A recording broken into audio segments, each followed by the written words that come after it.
بسم الله الرحمن الرحيم. الحمد لله رب العالمين،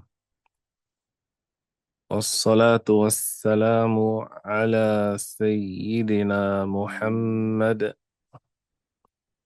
وعلى آله وأصحابه الطيبين الطاهرين، ومن اتبعهم بإحسان إلى يوم الدين.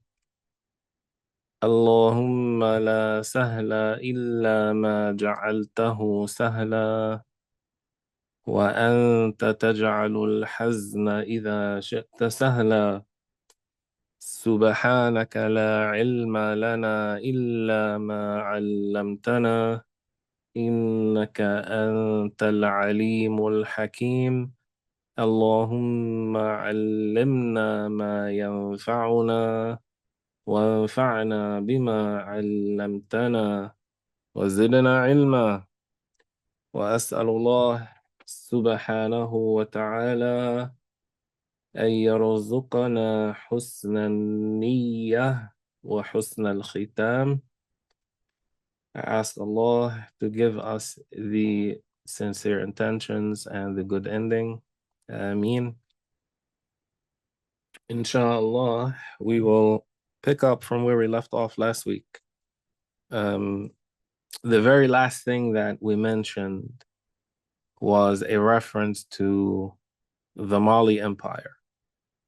So, inshallah, um, we will mention briefly some information about the Mali Empire um, before proceeding or continuing to talk about the Seljuks. Ibn Khaldun, he mentioned that when Africa and the Maghrib were conquered, merchants entered the lands of the Maghrib and found none among them greater than the kings of Ghana. Now, when he said the kings of Ghana, he does not mean the present day country or the modern day country called Ghana. Rather, the empire of Ghana at that time was what covered a part of central and southeastern Mauritania, going into Mali and Burkina Faso. So that Ghana, not the modern day country Ghana. The modern day country Ghana was named after the Ghana Empire. They neighbored the surrounding ocean from the western side, and they were the greatest nation with the mightiest kingdom. The capital of their kingdom, Ghana, consisted of two cities on the banks of the Nile. And that's how Ibn Khaldun referred to it.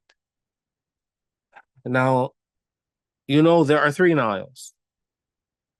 Does, does anyone know the name of the three Niles? There are three Nile rivers. Or let me put it this way. There are three, there is a river which is referred to as the Nile without any restriction. And that is the well-known Nile River. There are two that are referred to with restrictions, something additional. That's the White Nile and the Blue Nile. The White Nile and the Blue Nile merge to form the Great Nile River that flows through Egypt, through Sudan, and then through Egypt into the Mediterranean Sea. There's another Nile River,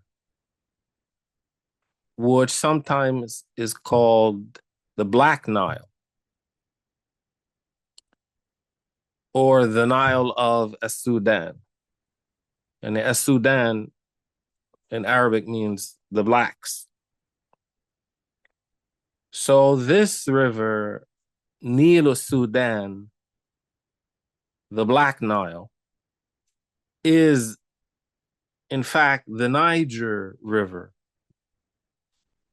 what's called the Niger River, what flows through Mali and into Senegal and the Gambia. So their capital was along their two capital cities were along the banks of the Niger River. Among the greatest cities of the world and most populated, mentioned by the author of the Book of Roger and the author of Al-Masalik wal-Mamalik. Now, is anyone familiar with the Book of Roger? The Book of Roger is a very famous book. It is a book of geography and cartography. It was written by a Muslim scholar, but commissioned by the Norman king of Sicily, the Norman king of Sicily. His name was Roger II. And he commissioned this book in the 12th century. The scholar who wrote it was known as al-Idrisi. In Arabic, in English, it is commonly referred to as the Book of Roger. But in Arabic, it's called Nuzhatul Mushtaq fi Ikhtiraq al-Afaq, which means the delight of him who desires to journey through the horizons. And it is a beneficial book. It is a beneficial book. Now, neighboring the Mali Empire from the eastern side was another nation, as the narrators claim, known as Susi. And this is a well-known tribe in West Africa until today. Then after it, another nation known as Mali, or sorry, he's talking about the Ghana Empire. There was a nation next to the Ghana Empire known as Susi, and then another nation known as Mali. Then after it, another nation known as Kuku, also called Kagu. Then after it, another nation known as At-Takrur, which we spoke about last week. So Ibn Khaldun, he says, Sheikh Uthman, jurist, yani faqih of the people of Ghana, and their greatest in knowledge, religion, and fame, informed me.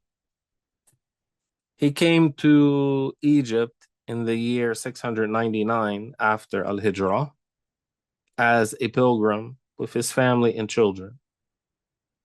And I met him there. And so this is the time of the Mamluks. He said they call At-Takrur Zagai or Sangai or Sangay, and Mali and Kawiya. Mali and Kawiya. So you may have heard of the Sangay Empire, separate from the Mali Empire. Then the people of Ghana weakened in their kingdom and their affairs declined, while the affairs of the veiled ones, whom we spoke about previously, so those were Berbers, who are known for wearing the blue indigo clothing, and they would cover their faces. Neighboring them from the northern side, adjacent to the Berbers, grew strong, as we mentioned, as Ibn Khaldun mentioned prior to this. They crossed over to the blacks, and he used the word as Sudan, and made their protection and lands lawful for themselves. And they extracted tributes and taxes from them, and they pushed many of them to embrace Islam, and they followed it. Then the kingdom of the people of Ghana disappeared, and the people of Susu, neighboring them from among the black nations, overcame them and enslaved them and made them part of their group.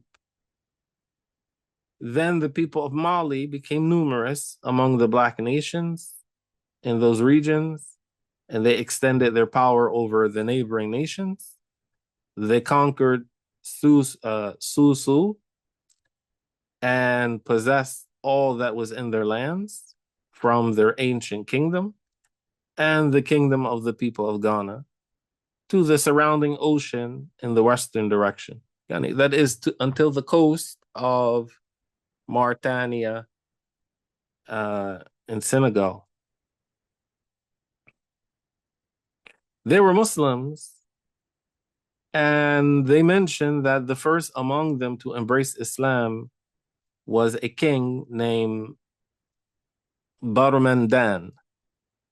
Thus, Sheikh Uthman recorded it. Now, prior to this, there were Muslims who reached that area of At-Takrur, or also what we refer to as the Sahel, much earlier than this. However, the non-Muslim rulers, they allowed Muslims who came from the Berbers and the Arabs in the north, who were merchants, and then settled in that area. They did not prevent them from settling in the area. However, they made a restriction that they were not allowed to settle in the population centers. In other words, they had to live by themselves. They were not allowed to live among the non-Muslims of those lands, but rather live separate from the non-Muslims.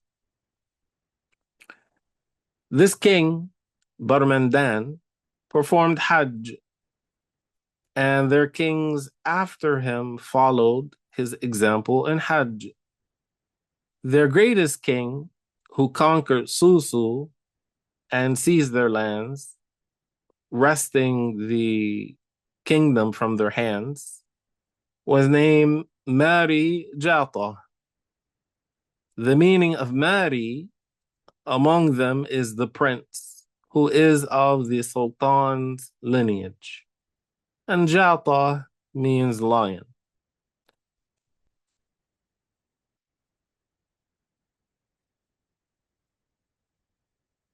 And so Africa has many different languages, similar to India. But there are language families in which there are major differences, but there are enough similarities in which it is not difficult for someone to learn or transition or communicate in between them. So the languages of Mali, you'll find that, and part of this is because of migration. You'll find Mendi being a subset. You'll find Vai as well. And in fact, the Vai tribe, which most of the people of Western Liberia and the eastern part and into the border of Sierra Leone, most of them, and also some part of Guinea, they are from this tribe called Vai. This tribe called Vai originally is from Mali, but they migrated from Mali at some point, then toward the coastal region. All right. So he said the name of the grandson among them is Teken, and the genealogy of this king has not reached us. He ruled over them for 25 years, as they mentioned. When he perished, Mansa Wali ruled over them after him. The meaning of Mansa is Sultan, and the meaning of Wali in their language is Ali. So Mansa Wali was among the greatest kings. He performed Hajj during the days of Al-Zahir Baybars. Al-Zahir Baybars. Remember Al-Zahir Baybars, and it would be befitting to have a lesson on his history because he is among the most victorious and courageous rulers throughout Islamic history and among the best of the rulers of the Mamluks. There are many battles in which he fought the Crusaders. And he is the one who restored the Abbasid Caliphate in Cairo after the sacking of Baghdad. Al-Zahir Baybars. So Mansa Ali, he performed Hajj during his rulership. After him, his brother Wati ruled over them. Then after him, his brother Khalifa, who was foolish and reckless. He would shoot arrows at people and kill them for no reason. So they rose against him and killed him. After him, a grandson of the grandsons of Mari Jatah, named Abu Bakr, ruled over them. He was the son of his daughter, so they made him king according to the custom of the non-Arabs in making the sister and the sister's son king. His genealogy and his father's genealogy did not reach us. And some of you may be aware that one of the customs of some tribes until today in West Africa is that the ruler is a woman. The ruler is a woman. So the one who rules is a queen, always. There was a few years ago a movie that was made about one such queen who fought against the European enslavers. But so he said, then after him, one of their ex-slaves who had gained control over their kingdom ruled over them, named Sakurah. Sheikh Uthman said he recorded it in their language as the people of Ghana recorded it as Seek Ra. Seek Ra. You will find if you ever get the opportunity to see manuscripts that were written and preserved in Timbuktu, which was the center of knowledge in West Africa for a long time. So there are several cities throughout the Islamic world. At one time or another was the center of knowledge. Medina was the center of knowledge for a period. Baghdad, Basra, Kufa, Cairo, Damascus, Jerusalem, Samarkand, Shiraz, Asfahan, Naysabur, Qayrawan, Fas, Qurtuba, Harar, Hadramaut. I mean, the main Hadramaut is a region, it's not a city. I want to say Tarim in Hadramaut, but I don't remember when Tarim was built. So the center of learning in Hadramaut. So among these cities that were centers of learning that produced high-ranking scholars was Timbuktu. So you'll find that some of these manuscripts that were preserved, they were written in the native language of the people using the Arabic script.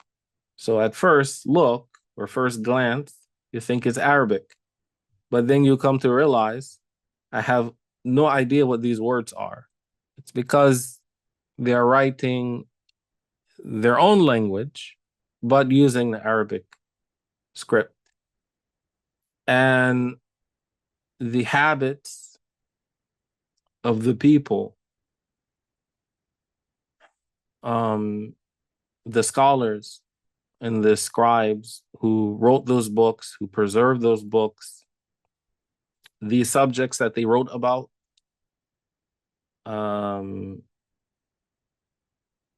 the beneficial annotations that they included, as it was the habit in other places. You would be amazed. You would be amazed. Unfortunately, the Wahhabis, those terrorist Wahhabis that are in Mali, a few years ago, they invaded Timbuktu.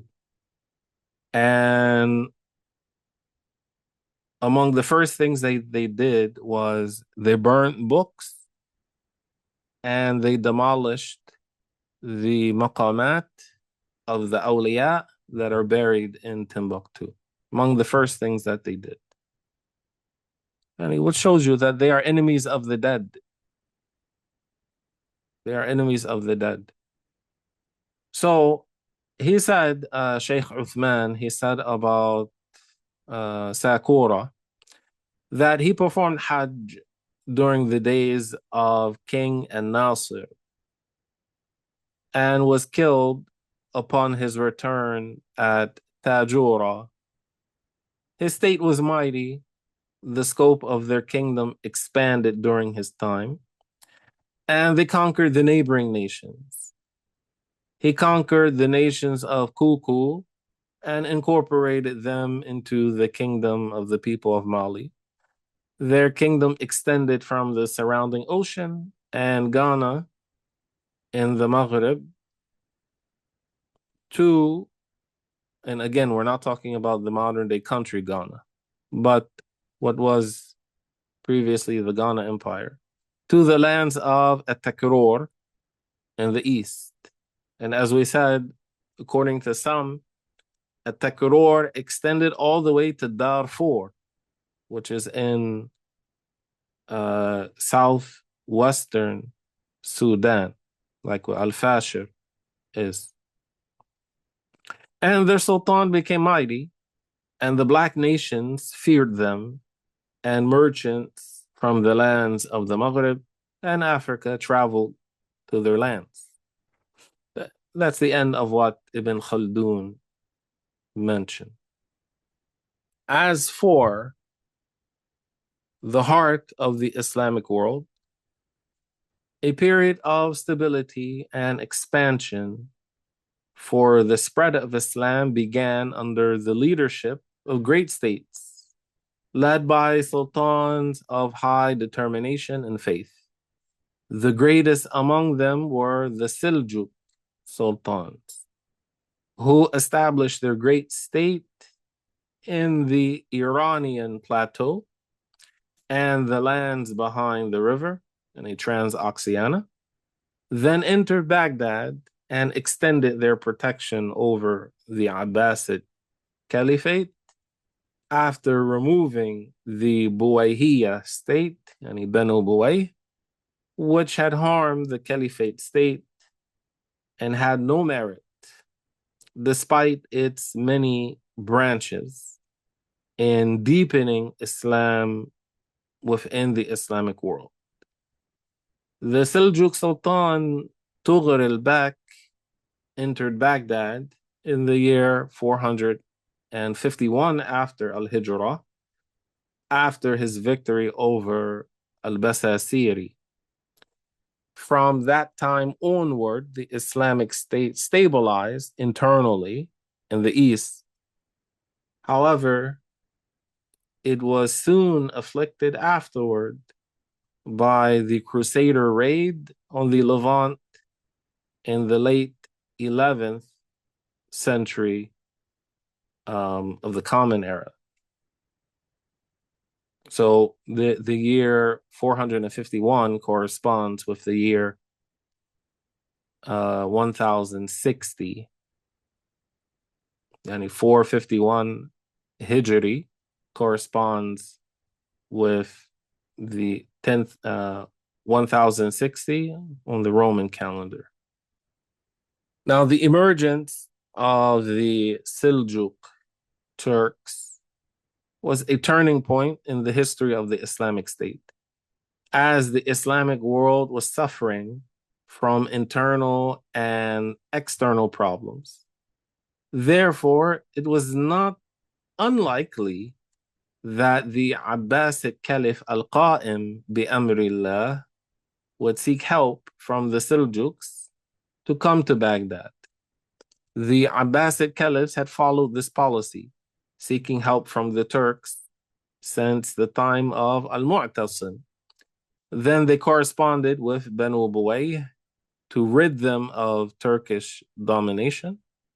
They wrote to Tughril Bek, the Seljuk, to save them from the control of al-Basasiri and his supporters when he wanted to transfer allegiance to the Ubaydiyun, the so-called Fatimiyya, in Egypt. All this led to the Seljuk Turkish conquest beginning an urgent remedy to face all these conditions.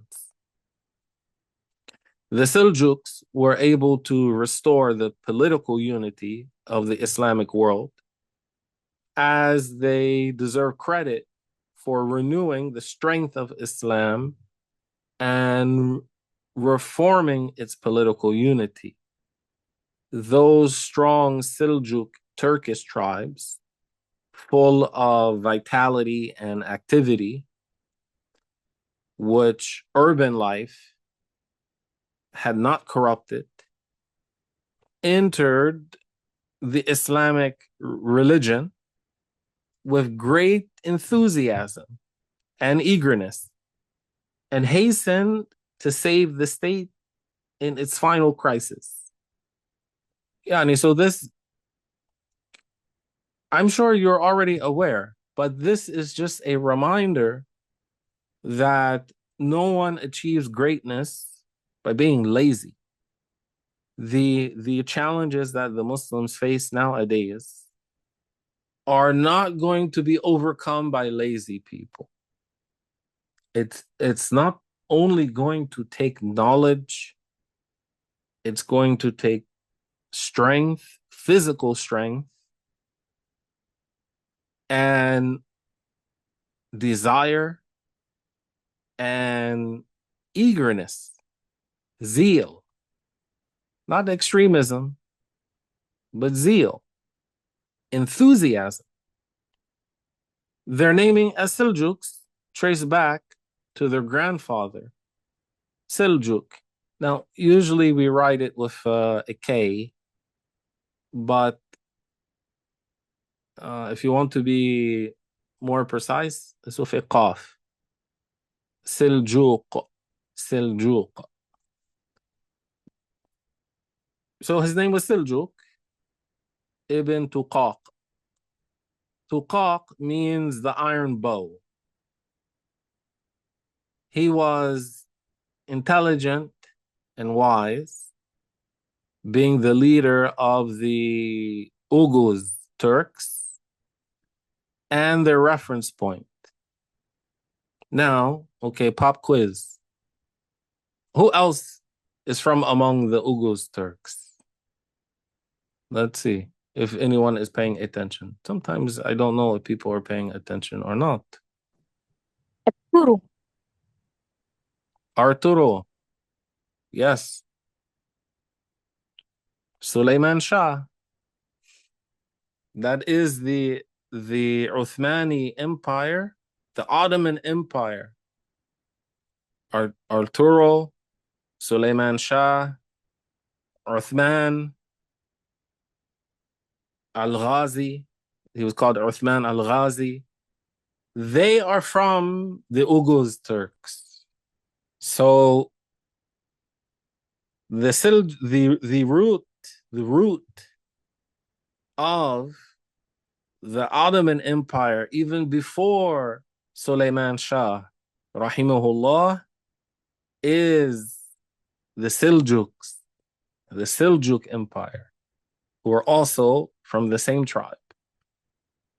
So their leader, Seljuk ibn Tuqaq, they never disobeyed his word or transgressed his command. They were very disciplined, and very loyal and very dedicated. It happened one day that the Turkish king called Yabighu gathered his armies and wanted to march to the Islamic lands. Tuqaq forbade him from this, and the discussion between them became lengthy. And sorry, when I said they never disobeyed his word, that's in reference to the father of Seljuk, Tuqaq. Tuqaq forbade Yabighu from invading the land of the Muslims. So they had a very lengthy discussion. The Turkish king spoke harshly to him, so Tuqaq slapped him and split his head. The king's servants surrounded him and wanted to seize him, but he prevented them and fought them. Those of his companions who prevented them gathered with him, and then they dispersed from him. Then the matter was reconciled between them, and Tuqaq stayed with him, and Seljuk was born to him. So he didn't kill the king. And it was not the case that all of the Turkish tribes embraced Islam. Even till this day, you still have some of these Turkish tribes that live in Kyrgyzstan and Uzbekistan. There are Jews in Uzbekistan, for example, Turkmenistan, and other Tajikistan. Not all of them are Muslim. Some of them refuse to embrace Islam. So as for Seljuk, when he grew up, signs of intelligence and indications of advancement appeared in him. So the Turkish king brought him close and promoted him, giving him the title Subashi, meaning army commander. The king's wife feared Seljuk because of what she saw of his advancement and people's obedience and submission to him. So she enticed the king to kill him and pressed him greatly in this matter. Seljuk heard the news, so he departed with all his group and those who obeyed him from the land of war to the lands of Islam, and found happiness in faith and proximity to Muslims. His status increased in elevation, command, and obedience, and he settled in the regions of Jand. Jand is in, or what's considered Kazakhstan. Kazakhstan is that very large country which is north of Uzbekistan and Turkmenistan. So you have Afghanistan, north of Afghanistan is Uzbekistan immediately. Kyrgyzstan is towards the northeast of that. Then then you have Tajikistan, which is in there. Then you have a very large country right in the middle. That historically was called Jand, now is called Kazakhstan. So he settled in the regions of Jand and maintained raids against the Turkish non-Muslims. Their king used to take tribute from Muslims in those lands, but Seljuk expelled his officials from there, and it became purely for Muslims. Seljuk had children, Arslan, Mikail, and Musa. Seljuk died in Jand at 107 years old and was buried there. Most likely there's a maqam there for him. His children remained, and Mikail invaded some lands of the Turkish non-Muslims, fought and engaged in battle personally, and was martyred in the cause of Allah, rahimahullah. He left behind children, Yab'ghu, Tughril Bek, Muhammad, and Shaghri Bek, Dawood. Their tribes obeyed them and stood by their command and approach. Then they expanded into the lands beyond the river, Ma Wara al-Nahr, at the expense of their Ghaznawiya neighbors.